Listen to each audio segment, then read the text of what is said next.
সিলেটের ১৩৭ একর জায়গা জুড়ে রয়েছে শাহ আরেফিন টিলা। এর বর্তমান অবস্থা হলো জায়গায় জায়গায় গর্ত। এটি যে টিলা তা বোঝার কোনো উপায় নেই।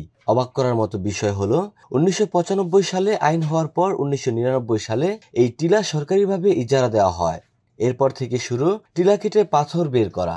এরপর মামলা মোকদ্দমায় বন্ধ থাকার পর ২০২৪-এর ৫ আগস্টের পর দেদারসে বের করা হয়েছে পাথর। এক বছরে এই টিলা এখন আর টিলা নেই।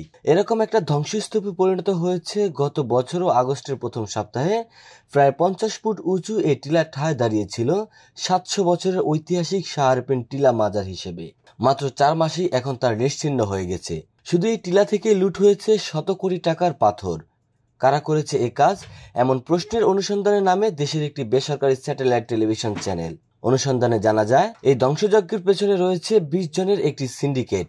এই লুটপাট হয়েছে বিএনপি, জামায়াত ও আওয়ামী লীগের নেতাকর্মীর সম্মিলিত অংশগ্রহণে।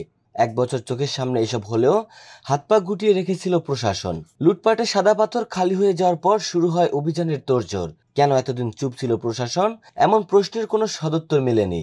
পুরো এলাকার জীবিকাই লুটের পাথর কেন্দ্রিক। সাদা পাথর, জাফলং, আরেফিন টিলা আর রাংপানি থেকে এক বছরে লুট হয়েছে প্রায় ৩ কোটি ঘনফুট পাথর।